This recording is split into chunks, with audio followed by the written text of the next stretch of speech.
Okay, folks, buckle up. Now, tonight's episode starts with a military expedition and ends at the edge of the map with a question no one ever answered. Get ready for a wild ride. There is a place on Earth you cannot freely travel to, not without permission, not without oversight. A place where maps feel incomplete and the edges of the world become unclear. In 1947, the United States military went there anyway. Thousands of men, warships, aircraft. An operation massive enough to rival a wartime invasion. They called it Operation Highjump. Officially, it was training, cold weather testing, routine. But the scale didn't match the story because something happened down there. The mission ended early, the fleet turned back, and no one ever fully explained why. So, the questions stayed behind. Not just what they found, but where they were really going. All right, so right away, we're stepping into that weird zone where history is real, but the details get a little slippery. Operation Highjump absolutely happened. Huge operation, no debate there. But the mystery comes from what wasn't said, not what was. And that's where people start connecting dots. Sometimes responsibly, sometimes like a conspiracy detective with a corkboard and zero sleep. So, as we go through this, we're going to separate what's documented, what's reported, and what's, let's call it, enthusiastically interpreted, because that's where this gets interesting. The largest expedition no one talks about. In the final months of World War II, the United States had reached a level of military capability the world had never seen before. Mass production, advanced aircraft, naval dominance. And instead of scaling back after the war, they launched one of the largest expeditions in polar history, Operation Highjump. Nearly 4,700 personnel. A fleet that included aircraft carriers, destroyers, submarines, dozens of aircraft, recon planes, seaplanes, support units. This wasn't a scientific team with notebooks and thermometers. This was a military force. The official explanation was straightforward. Cold weather training. Testing equipment in extreme environments, preparing troops for Arctic conditions. On paper, it made sense, but the details started to feel disproportionate because training exercises don't usually involve that level of deployment. Not at that scale, not in a location described as empty, hostile, and strategically irrelevant. And Antarctica at that time was framed exactly that way. A frozen continent, isolated, dangerous, but ultimately nothing there. So, why bring that much power? Why allocate that many resources to a place that, according to the official narrative, had nothing to offer except ice and wind? Unless it wasn't about what was there, but what might be. Now, the operation launched in late 1946. It moved quickly, organized, efficient. And for a moment, it looked exactly like what it claimed to be. A demonstration of capability. A controlled exercise in extreme conditions. But underneath that, there was a different tone. This wasn't curiosity. It felt like positioning, like the kind of move you make when you're entering a space that hasn't been fully understood yet, but you're not willing to take chances. Because if Antarctica was truly empty, this wasn't excessive. But if it wasn't, then Operation Highjump starts to look less like a training mission and more like the projection of a power into the unknown. And that brings us to the first real question. Not what people think happened, but what actually happened down there. Okay, look, let's just ground this just a little bit. Everything we just covered is documented. The scale, the ships, the personnel, that's real. No conspiracy needed. Now, where things start to drift is the why. Because governments don't always over-explain military decisions, especially right after a world war. So yeah, it looks big, it looks intense, but that doesn't automatically mean hidden civilizations or secret ice walls. That said, it is unusual. And unusual is where curiosity lives. Now, we're not jumping to conclusions, we're just noticing patterns. And this one, it's hard to ignore. Admiral Byrd and the regions beyond. If Operation Highjump has a central figure, it is Admiral Richard E. Byrd. Not a fringe voice, not an outsider. Byrd was one of the most respected explorers of his time, a decorated naval officer, a pioneer of polar aviation. a man trusted with leading one of the largest Antarctic expeditions ever assembled. Which is what makes the next part uncomfortable. Because Byrd didn't speak like someone who believed Antarctica was fully understood. In public interviews and documented reports, he described Antarctica as vast, unpredictable, and only partially explored. That alone is not surprising. Even today, large portions of the continent remain difficult to access. But there are moments scattered across accounts attributed to him where the language shifts. He refers to regions beyond the poles, areas described as larger than the United States, places untouched, unmapped, not fully explained. Now, these statements are rarely discussed in mainstream summaries of his work. They're not front and center in textbooks, but they exist quietly in the background of this story. And importantly, they were never fully clarified, not as proof, not as confirmation, but as a pattern. And patterns are where questions begin. Because if Antarctica was simply a frozen continent, then the role of an expedition like Highjump becomes clear. Survey, test, document, leave. But if there were regions that did not fit the established map, then the mission starts to look like something very different. Less like exploration, more like verification. And this is where the story deepens, because years after Byrd's expeditions, something began circulating. A document, unofficial, unverified, but persistent. What became known as Admiral Byrd's private diary. Now, it was never fully authenticated through formal historical channels. No institution has confirmed it as genuine, and yet it refused to disappear. According to the version that circulates, Byrd described a flight beyond the expected Antarctic terrain, a transition from frozen landscape into something else entirely. Warmer regions, unfamiliar geography, descriptions that did not align with what Antarctica is supposed to be, even references to structures, technology, something out of place. Now, to be clear, there is no verified evidence that this account is authentic. It may be misattributed, it may be fictional, it may be a later invention built around an existing mystery. But here's the part that matters. It didn't introduce a new idea. It echoed one that was already there. The suggestion that Antarctica is not just remote, but incomplete. And whether the diary is real or not, it leaves us with the same question Operation Highjump raised in the first place. Not what is on the map, but what might exist just beyond it. All right, this is where things get spicy, but also where we need to keep our feet on the ground. Now, Admiral Byrd is real. His expeditions are real. His reputation is solid. That's what gives all of this weight. But the diary, that's where things get murky. There's no official confirmation it's legit, none. So you've got to treat it like folklore attached to a real person. That said, it didn't come out of nowhere. It stuck around because it fits a narrative people were already thinking about. So the question isn't, is it true? It's why does this idea keep showing up?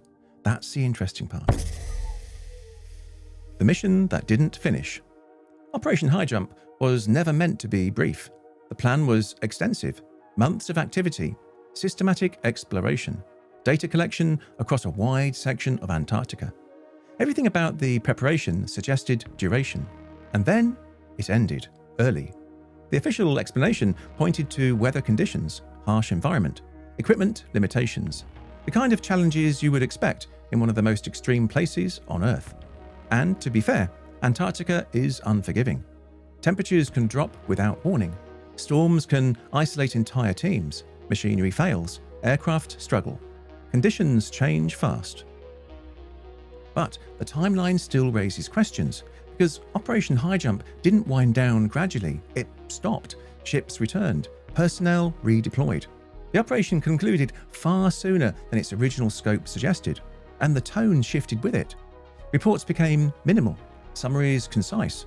No detailed public breakdown of what forced the early withdrawal, just enough information to close the file. Not enough to fully explain it, and this is where interpretation begins. Now, some point to logistical strain, others to environmental risk. Both reasonable, both grounded. But there are also references, scattered and debated, suggesting equipment losses, aircraft incidents, encounters that were not part of the original plan. And nothing confirmed in a way that settles the question, but enough to keep it open. Because if Highjump had simply been a difficult mission, the outcome would feel complete, challenging but understood. Instead, it feels interrupted, as if something changed mid-operation. And that brings us to the first major mystery point.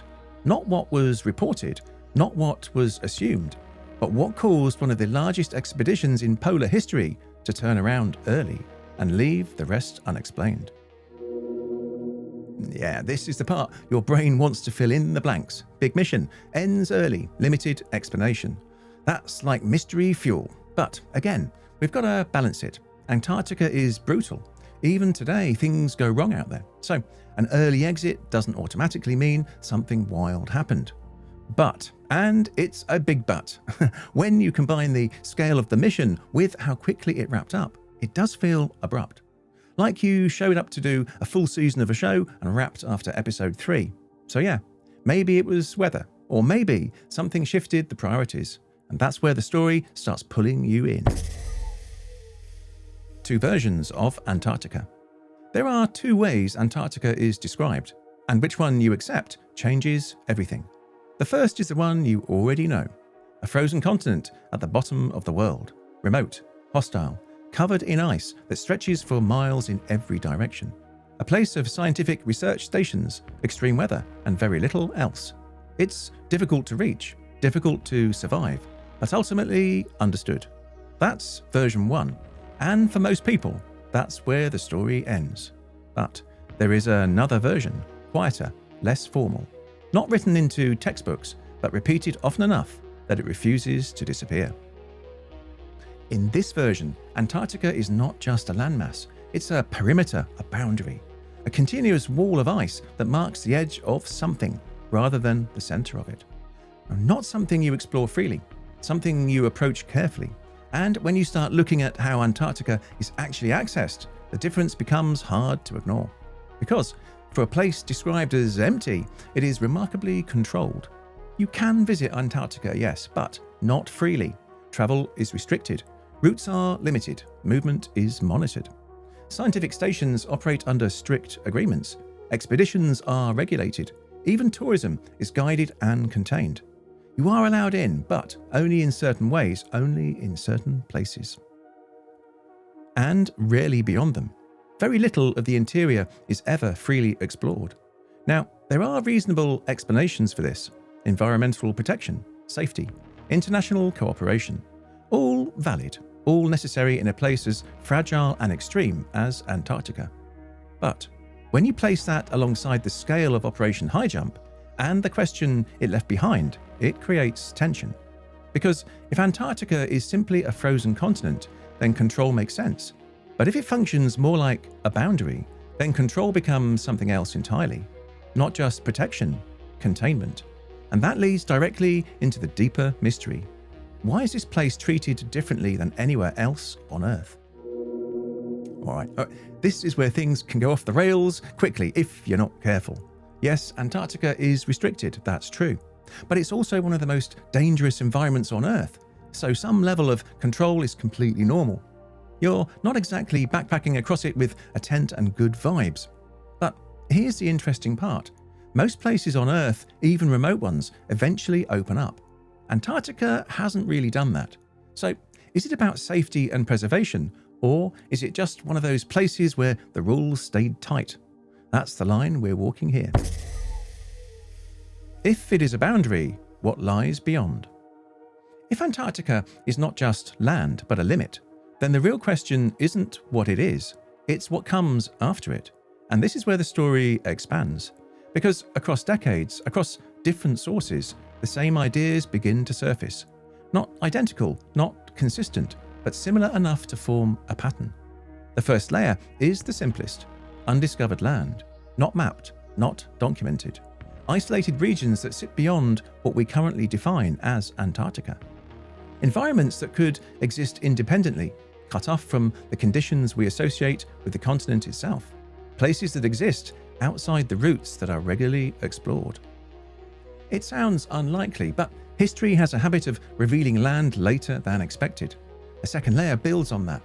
Accounts from early exploration sometimes mention unexpected terrain, not in a dramatic sense, but in small inconsistencies. descriptions of areas that didn't match the frozen landscape, mentions of conditions that seemed out of place, accounts that didn't quite match what later maps would suggest the terrain should have been, warmer pockets, unusual formations, terrain that didn't align perfectly with the maps that came later. Nothing conclusive, but enough to suggest that not everything was as straightforward as it seemed. Then there's the third layer, the older one, maps and myths that reference unknown southern lands, stories of continents that existed beyond the known world, civilizations separated not by time but by distance. And most of these are dismissed as interpretation or the limitations of early cartography, but they keep pointing in the same direction, south. And then the idea shifts again, because some interpretations don't place these unknown regions beyond the ice, but beneath it. The concept of hidden systems below the surface, subterranean networks, environments shielded from the conditions above. And this is where the idea of Agartha appears, not as a proven location, but as a recurring concept, a concealed world existing out of sight rather than out of reach. Not necessarily beyond the map, but outside of it. And in these interpretations, the idea of civilization changes. Not lost, not destroyed, separated. Existing somewhere that doesn't interact with the world we know, but isn't entirely disconnected from it either. Now, none of this is confirmed. It exists as theory, as interpretation, as layered speculation built over time. But here's what matters. Across different sources, different eras, and different perspectives, the same core idea keeps returning. Not a blank space, but a missing piece.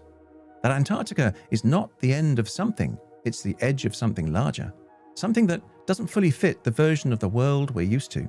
And once you consider that possibility, even as a question, you can't quite look at the map the same way again. Okay, this is the deep end.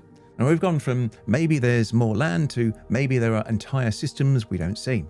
So let's be clear, there's no confirmed evidence for hidden civilizations or underground worlds in Antarctica. That's firmly in the realm of theory and mythology. But here's why it sticks around. Every layer builds on the last one. Small unknowns turn into bigger possibilities. And once your brain accepts the first step, it starts wondering how far that path goes. That doesn't mean it's real, but it does mean it's compelling. And that's exactly why people keep coming back to it.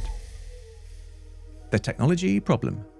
Up to this point, the mystery has been about a place, a location, geography, boundaries. But there is another layer to Operation Highjump that shifts the focus entirely. Not where they went, but what they might have encountered.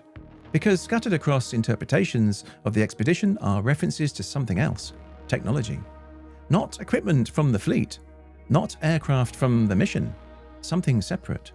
Accounts often debated and never fully confirmed described objects capable of movement that did not match the capabilities of the 1940s. Rapid acceleration, sudden directional changes, movement patterns that didn't follow the limits of conventional flight. In some tellings, these objects appeared briefly, observed then gone. No engagement, no sustained contact, just presence. Now, to be clear, none of this exists as verified official documentation. These descriptions sit in the category of interpretation, second-hand reporting, and later reconstruction of events. And there are grounded explanations. Experimental aircraft were advancing rapidly at the time. Post-war development was accelerating. Designs were being tested that pushed the boundaries of known performance. Misidentification is also possible. In an environment like Antarctica, where visibility shifts and scale becomes difficult to judge, perception can distort quickly. But here is where the tension remains. Even when you apply these explanations, the gap doesn't fully close, because the reported behavior still sits just beyond what was publicly known at the time. And that gap is where speculation begins. Some interpretations suggest classified technology. Others go further, suggesting something not human in origin. Again, not proven, not confirmed, but persistent. And when you place that alongside the scale of Operation Highjump and the way it ended, it introduces a different kind of question. Not just what they found, but whether they encountered something that wasn't part of the mission at all. Something already there. And if that possibility exists, even as a question, then Antarctica stops being just a location. It becomes a space where known limits start to blur. Alright, this is where things can get very History Channel at 2 a.m. if we're not careful. Unidentified craft, strange movement, advanced tech. It's all very compelling, but also very easy to overcook. Now, there's no solid evidence that anything non-human was involved in Highjump, none. Well, that's important, but unidentified does not mean imaginary, it just means not explained. And historically, a lot of things were unidentified until they weren't.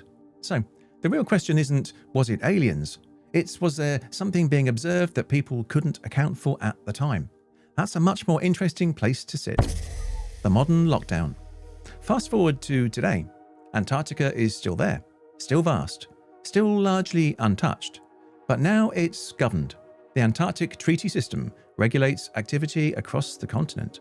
Nations agree to use it for peaceful purposes. Scientific research is prioritized. Military activity is restricted. On the surface, it's a model of international cooperation. And in many ways, it is. But when you look at how access actually works, the pattern continues. You can visit Antarctica, but not all of it, and not freely. Travel requires permits. Routes are predefined. Movement is monitored. Expeditions are approved, structured, and often accompanied by oversight. Even tourism operates within strict boundaries. Controlled landing sites, limited movement, no independent exploration beyond designated areas. You are allowed to see Antarctica, but only certain parts of it. Now, again, there are reasonable explanations. Environmental protection is critical. The ecosystem is fragile. Human impact needs to be controlled. Safety is also a factor. Conditions remain extreme. Rescue operations are complex. Unrestricted travel would be dangerous. All of that is true, but when you place it in context with everything else, Operation Highjump, the unanswered questions, the recurring idea of boundaries, the control starts to feel different. Not suspicious, but deliberate, because for a place described as empty, it is managed with unusual precision. And that leads to the final pressure point, because if Antarctica is exactly what we're told it is, then everything else makes sense. But if it isn't, then the question isn't just about the past, it's about the present. What we're allowed to see, where we're allowed to go, and how much of the world is still out of reach. Well, this is the part where things feel the most real, because we're not talking about 1947 anymore, we're talking about right now, the present. And yeah, Antarctica is controlled, but so are a lot of extreme or sensitive environments. You can't just wander into a nuclear facility or protected ecosystems either. So again, there are very normal reasons for this, but Antarctica does feel different, not in a something is definitely hidden way, more in a this is a place that stayed closed longer than most kind of way. And that's enough to keep people asking questions, which honestly is kind of the whole point of this episode. The question that remains. So here we are, back where we started, a place on Earth that you cannot freely travel to, a mission that arrived with overwhelming force and left early, a story that never quite settled into a clear ending. Operation Highjump was real, the scale was real, the early withdrawal was real. Everything else exists in open space around those facts. And that's where the story lives. What actually happened? And the honest answer is we don't fully know. The official explanation holds: training, testing, harsh conditions. But it doesn't explain the scale, and it doesn't fully explain the urgency. Why is this event so strange? Because it sits in a pattern. Byrd's reputation, the stories of regions beyond, the recurring idea of boundaries, the hints, the interpretations, the things that never quite go away. Not proof, but not silence either. And now we reach the final question. What does this mean for us today? Because the real weight of this story isn't in 1947, it's here and now in the present. Antarctica still exists as a place you can see, but not fully explore. A place defined as empty, yet carefully managed. A place that, depending on how you look at it, is either completely understood or still hiding something in plain sight. And maybe that's the point. Not that there's a secret waiting to be revealed, but that there are still edges. Places where the map feels finished, but the story doesn't. Because whether you see Antarctica as a continent or a boundary, the same question remains. What lies beyond the limits we've accepted? And more importantly, Would we even recognize it if we reached it? Alright, so this is where we land. There's no big reveal, no and here's the truth moment. And honestly, that's probably why this story sticks around, because it sits right on that edge between history and speculation. Operation Highjump happened. The rest is interpretation layered on top. And yeah, some of those interpretations go pretty far. Ice walls, hidden lands, advanced tech. It's a lot. But the interesting part isn't proving it, it's asking why these ideas keep showing up around the same place. That's the hook, not answers, just a really good question. Thank you for watching, and I hope you enjoyed this one.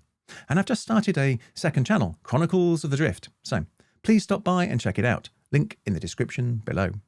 And if you'd like to support the channel further, I've got Patreon and YouTube memberships. Again, links in the description below. Also, don't forget to check out the Mysteria Archive podcast, available on the YouTube Music app. As always, don't forget to like, share, and subscribe. It really helps out the channel, and I'd really appreciate it. Okay, my friends, be safe, and until next time, stay curious.